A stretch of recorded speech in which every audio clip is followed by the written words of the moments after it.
शुरू अल्लाह का नाम लेकर जो बड़ा मेहरबान निहायत रहम वाला है। सचमुच होने वाली, वो सचमुच होने वाली क्या है? और तुमको क्या मालूम है कि वो सचमुच होने वाली क्या है? वही खड़खड़ाने वाली जिसको समूद और आद दोनों ने झुटलाया। सो समूद तो जबरदस्त जलजले से हलाक कर दिए गए, रहे आद तो उनको निहायत जोरदार आंधी से तबाह कर दिया गया।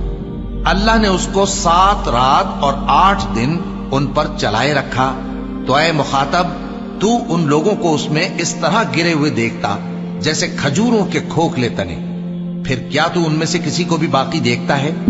और फिरौन और जो लोग उससे पहले थे और वो जो उल्टी हुई बस्तियों वाले थे, सब गुनाह के काम करते थे। सो उन्होंने अपने परवरदिगार के पैगंबर की नाफरमानी की तो अल्लाह ने भी उनको बड़ा सख्त पकड़ा।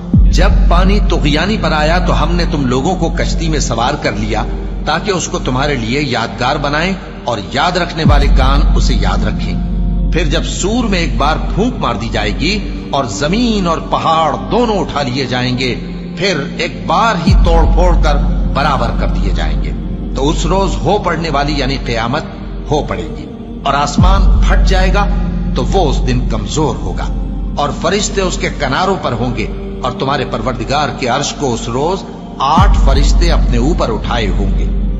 उस रोज तुम लोग सब पेश किए जाओगे इस तरह कि तुम्हारी कोई पोशीदा बात छुपी न रहेगी। अब जिसका आमाल नामा उसके दाहिने हाथ में दिया जाएगा, वो दूसरों से कहेगा कि लीजिए मेरा नामा आमाल पढ़िए, मुझे यकीन था कि मुझको मेरा हिसाब किताब जरूर मिलेगा। बस वो शख्स मन माने ऐश में होगा, यानी ऊंचे बाग में जिसके मेवे झुके हुए होंगे। उनसे कहा जाएगा कि जो आमाल तुम अय्याम गुज़श्ता में आगे भेज चुके हो, उनके एवज मजे से खाओ और पियो। और जिसका नामा आमाल उसके बाईं हाथ में दिया जाएगा तो वो कहेगा, ऐ काश मुझको मेरा अमाल नामा न दिया जाता और मुझे मालूम न होता कि मेरा हिसाब क्या है।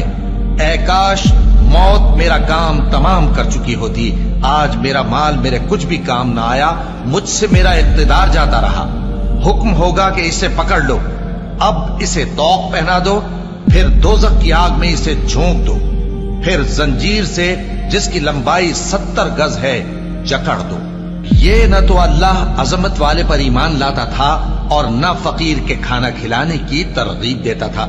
सो आज इसका भी यहाँ कोई दोस्त नहीं और न इसके लिए कोई खाना है सिवाय जख्मों के धोवन के, जिसको गुनाहगारों के सिवा कोई नहीं खाएगा। सो मैं उन चीजों की कसम खाता हूँ जो तुमको नजर आती हैं और उनकी जो तुम्हें नजर नहीं आती, कि ये कुरान एक मुअज़्ज़ज़ फरिश्ते का पहुंचाया हुआ कलाम है और ये किसी शायर का कलाम नहीं, मगर तुम लोग बहुत ही कम ईमान लाते हो।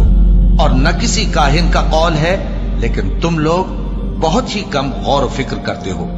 ये रब्बुल आलमीन का उतारा हुआ है। और अगर ये पैगंबर हमारी निस्बत कोई बात झूठ बना लाते तो हम इनका दाहिना हाथ पकड़ लेते, फिर इनकी रगे गर्दन काट डालते, फिर तुम में से कोई हमें इससे रोकने वाला ना होता। और ये किताब तो परहेजगारों के लिए नसीहत है और हम जानते हैं कि तुम में से बाज इसको झुटलाने वाले हैं। नीज ये काफिरों के लिए मूजिब हसरत है और कुछ शक नहीं कि ये यकीन करने के लायक है। सो तुम अपने परवरदिगार आजीम के नाम की तस्बीह करते रहो।